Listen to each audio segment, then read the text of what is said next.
नमस्कार मैत्रिणींनो, मी पूजा. शिलाई वर्ल्ड ह्या आपल्या यूट्यूब चॅनलमध्ये तुमचं सर्वांचं स्वागत आहे.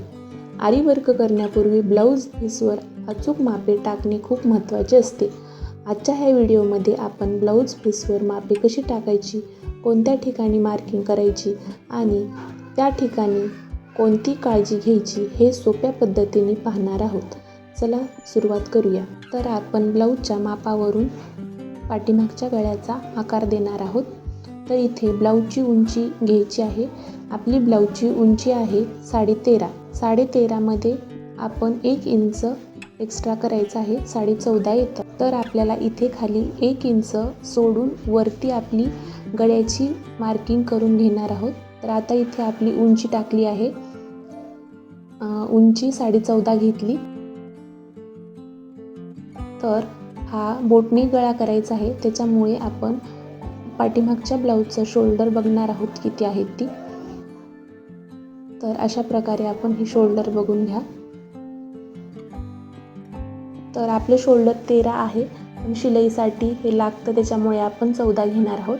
तर मी इथे 7 इंचावर एक मार्किंग करून घेणार आहे.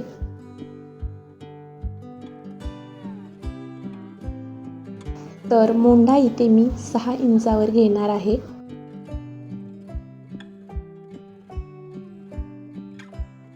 आणि आता आपल्याला छातीचं माप किती आहे ते बघून आखणी करायची आहे.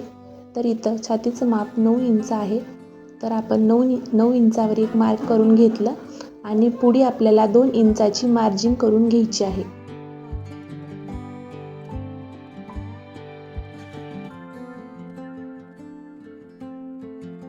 आणि इथे 1 इंचाचा मी मोंढ्याला आकार देऊन घेत आहे.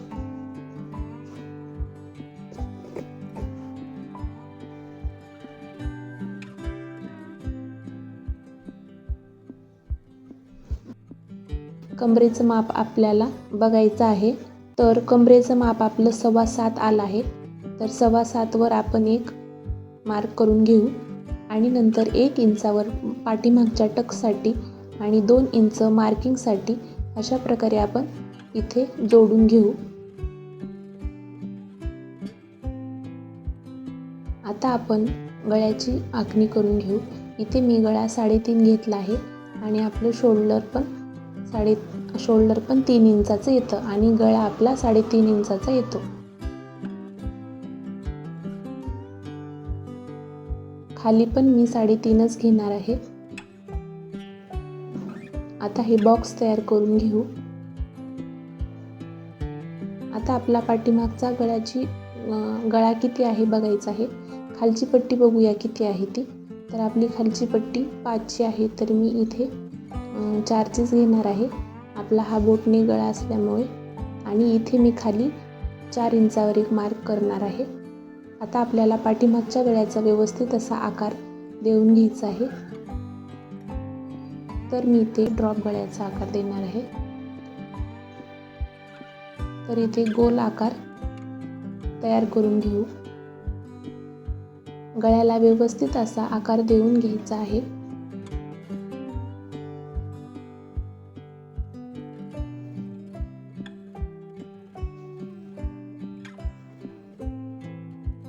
आता आपण पलीकडचा जो भाग आहे तो ह्या कपड्यावर टाकून व्यवस्थित असं त्याच्यावर दाब देणार आहोत, जेणेकरून खालची डिझाईन आहे ती वरच्या कपड्यावर उमटावावी.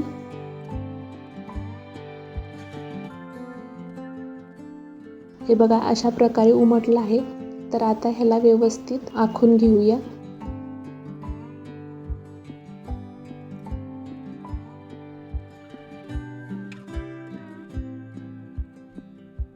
तर आता आपण बाहीची आखणी करणार आहोत. पहिला बॉर्डर एकाच साईडने आहे, त्याच्यामुळे मी पाठीमागच्या गळ्याला लावली नाही.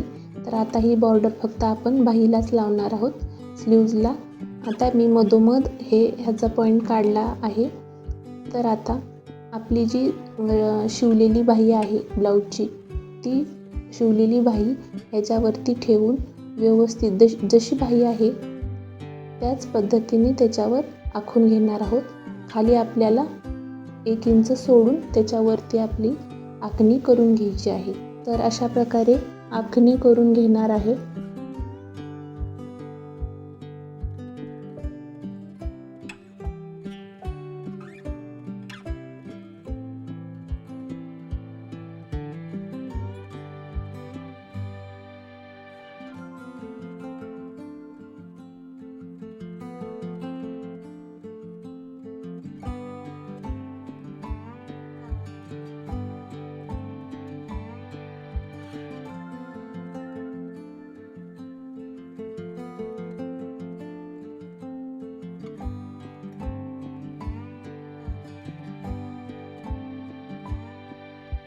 तर आता हीच आखणी आपण खालच्या पण बाहीवर आखून घेणार आहोत.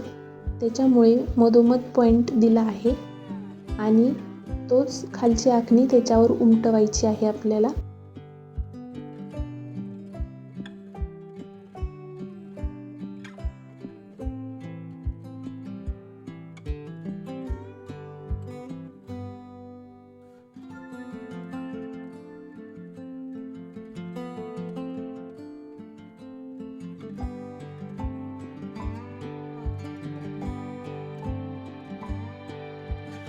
तर बघा आपली दुसरी पण आखणी तयार झाली आहे.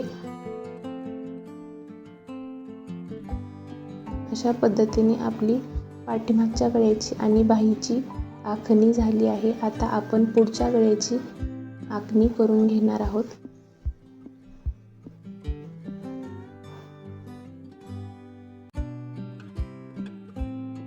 पुढचा गळा किती आहे तो बघून घेऊया. तर इथे पुढचा गळा 6 आहे. 6चा आहे पुढचा गळा. तर इकडे 1 इंच सोडून मी पलीकडे गळ्याची आखणी करून घेणार आहे. तर तिकडे जसं आपण शोल्डर घेतलं त्याच प्रमाणे आपण इकडे पण शोल्डर घेणार आहोत.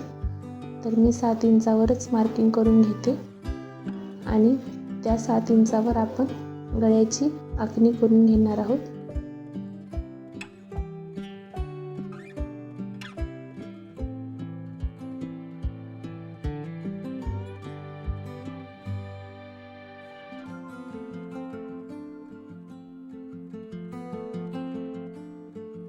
सहा इंचावर आपण एक रेष ओढून घेऊ आणि त्याला व्यवस्थित असा पुढच्या गळ्याचा आकार देऊन घेऊ. तर हा झाला आपला पुढचा गळा. अशा पद्धतीने ब्लाऊज पीसवर अचूक मापे टाकली जातात. व्हिडिओ आवडला असेल तर एक लाईक करा, शेअर करा आणि अशाच नवीन टिप्स पाहण्यासाठी आपल्या यूट्यूब चॅनलला सबस्क्राईब करायला विसरू नका. धन्यवाद.